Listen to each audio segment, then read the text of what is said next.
Gospodine Pavloviću, kako vi vidite ovo potencijalno ukrupnjavanje opozicije proevropske? Može li uopšte na neki drugi način i da napravi neki rezultat i da preživi ove izbore koje nas očekuju? Prvo su to normalne aktivnosti, normalna razmišljenja. Oni su svi probriselski, to nema govora.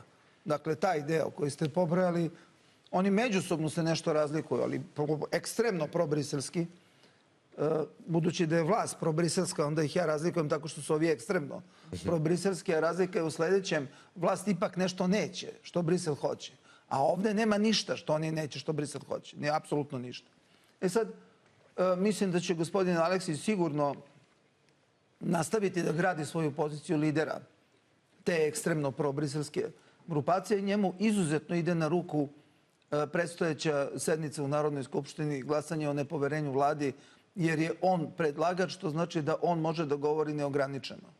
Što znači da će govoriti koliko svi drugi opozicijani zajedno i time biti na RTS-u Vučić, vlast, to ništa ne valja i tako satima. I onda će tu da dodatno napravi jedan u istraživanjima javnog mnjenja odskok. Kao, eto, to je taj lider parlamentarne opozicije iza koga svi treba da stanu. Gospodina Parandilovića, koliko ja između njegovih psovki mogu da razumem šta on govori, pošto on uglavnom psuje i ponaša se krajnje skandalozno, on je više britanski čovjek nego briselski. Čekajte, se šalite. Ne šalim se. Kad pažljivo podcrtate kad on koju temu diže, što ja činim u njegovim govorima, to je uvek MI6. Znači, kad padne tema, zašto ne isporučujete Radojčića? Eto ga Parandilović. Eto ga sve braneći Srbe i stradale, onda u stvari nagazi tu temu, a Radojčića niste isporučili Prištini i tako dalje. Tako da, i redom tako. Tako da nikad nema ničeg lošeg u zapadu. Nikad. To je sve odlično, sve fenomenalno i tako.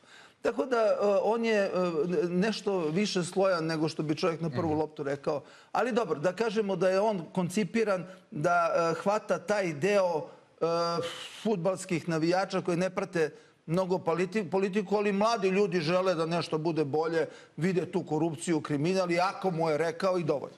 On je za to projektovan. Miki Aleksić je projektovan za više, za mnogo više i on je najbolje te školice medijskih nastupa savladao od ovih briselskih koje ja gledam. On to lepo, štreberski sve uradi. Manje više i njegovi su govori svi isti. Otprilike. Ali generalno on hoće izrasti u jednog lidera, te mislim da će izrasti. Kao i ovo okupljanje, ova desnice koje ste rekli, to je također sve normalno.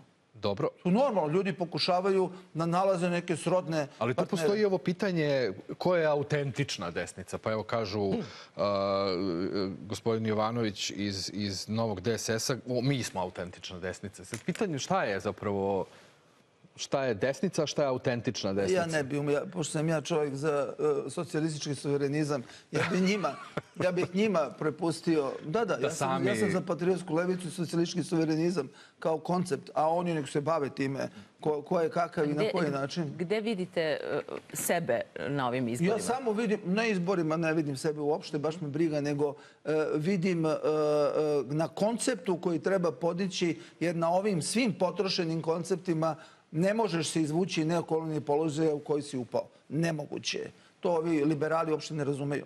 Ali dobro, polako pa će razumeti. U tom smislu, meni su to normalni procesi. Malo se diže, što bih ja kritikovao, gospodine, ja ga kritikujem što je bacao dimne bombe u Skupštini. Meni je to užasno i prskao sprejom, suzavcem i ostalim, to je skandalozno ponašanje. A to što on misli za sebe da je on autentično ima prava, pa ko ovde sam sebe ne hvali?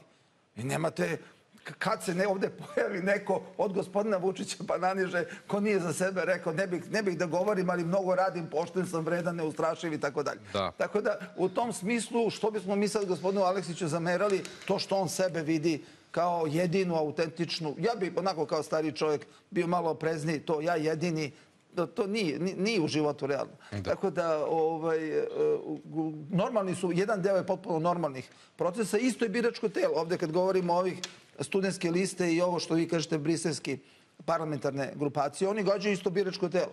I budući da gađaju isto biračko telo, po prirodi stvari će se doći u sukob, ili moraš sada da napraviš neku diferenciju i specifiku. Moraš da kažeš, pa dobro, ali ako smo već za isto biračko telo i za iste ciljeve, što da glasaju za mene, a ne za tebe? Da moraš da objasniš. Ali mislite da je to zapravo isto biračko telo i da studenti koji su krenuli sa tom catch-all pričom, da na kraju neće ostati od toga ništa? Neće ostati ništa, zato što je to pod kontrolom stranih obaveštajnih službi.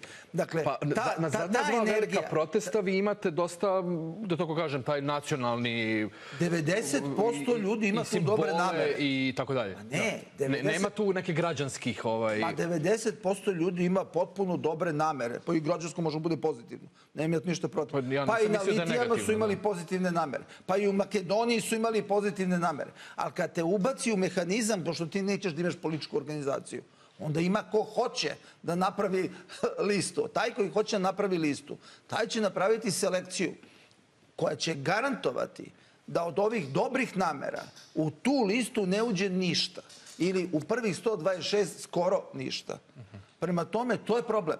Nije, kako da ne? Pa taman posle kad bismo rekli ogroman broj ljudi, ogromna energija, to je protiv Srbije. Pa nije to protiv Srbije, nego ono što manipuliše time, ono što posle se preraste u nasilje, ono što se preraste, inače katastrofna ideja blokada obrazovnog procesa, potpuno neprihvatljiva za mene. Ali generalno govoreći, čitav niz tih stvari u stvari na kraju stranci oblikuju kako žele i naprave tu jedan proizvod gde ljudi misle da glasaju za stvarni kvalitet, a u stvari glasaju za potonuće u dublji neokolonijalni položaj od onoga u kome smo sada. To je dosta složena priča, a na površini imamo ove parlamentarne grupe koje naravno vode svoj politički život, imaju prava da vode, a im svima želim uspeha u daljem radu.